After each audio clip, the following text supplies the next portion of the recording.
Chapter 1. This is the story about determination and a goal achieved.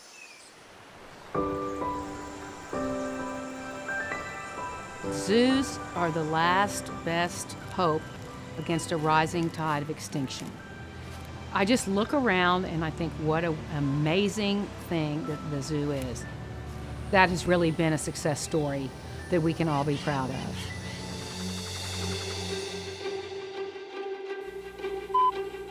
Tigers at the Fort Worth Zoo live in 60-year-old cages. Although the cats cannot break out, the cages are rusting and the concrete crumbling. The city had sort of maxed out on what they could do for the zoo. If you're talking about a highway versus improving the zoo, the highway will go first. The zoo directors here say that unless the city of Fort Worth comes up with the money to take those bears and cats out of the cages and put them into a natural habitat, that they'll just have to put those animals somewhere else. A lot of people cared about the zoo and did wonderful things for almost a century, but they had moved on. So by the time of my first visit, much was left in disrepair or forgotten. We walked in the zoo and it was very depressing. It made me upset. And Lee then said to me, well, maybe you should do something about it. And I don't think at that point he knew actually what he was getting into. She is passionate, she's determined, And I just go blowing in there with my passion. and woe to anyone who tries to stop her. Being from San Antonio, she needed some local partners, and she approached a couple of friends, Kit Moncrief and Whitney Moore. They were all in their early 30s and probably not fully aware at the time what they were getting into, and literally began her effort to focus on saving the zoo. So it was still city-run, and the city employees were out here, and there was a very large, beautiful oak tree.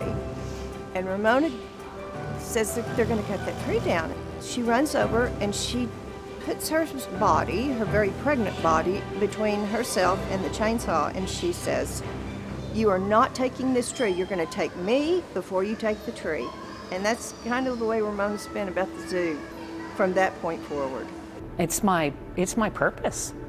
It's my passion and my purpose. I have the privilege to build upon the legacy of people who came before me, like Harry Tennyson and Jimmy Harrison.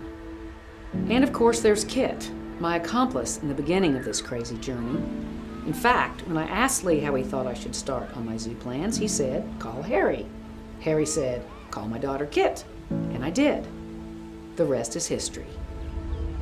Conservation wasn't that big of a deal, and people didn't understand how important it was to save these species. And I think, education was our biggest challenge, and to educate the city council and the city to show them how important it was.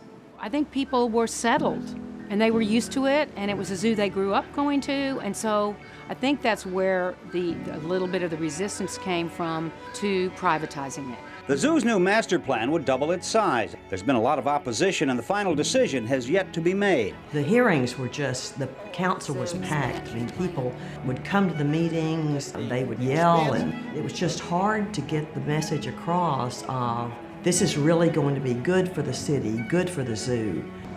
Miss Bass never wanted to give up. She said, oh no, she was convinced, oh no, they'll see this, and finally did, and it's been beautiful.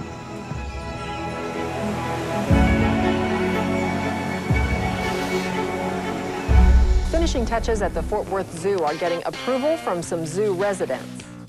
When we first took over, the very first thing we did was the primate house. Then we did the tigers. And then the first real biggie was Texas Wild. Then we did MOLA, Museum of Living Art. It is the sort of envy of every herpetologist in the world, actually. I think the Fort Worth Zoo is the city's jewel. I guess the thoughts were, if you dream it, it'll happen. So it was just really a dream come true. And seeing other people just be wowed, and to know that, yes, it was done right. When I think of the Fort Worth Zoo, I think of Ramona, because she is the Fort Worth Zoo. Look at the children's faces. Look at the children feeding the giraffes and with great joy, or seeing an animal they would never see. And golly, that's what she's given them. It's her gift. What's truly amazing is that after 30 years, that enthusiasm has not waned one bit. Walking around in the mud and dirt, working on construction projects, on every new exhibit we do, she is truly tireless and has changed and benefited this city for generations to come. I think it was Ronald Reagan who quoted, "It's amazing what you can get done if you don't care who gets the credit."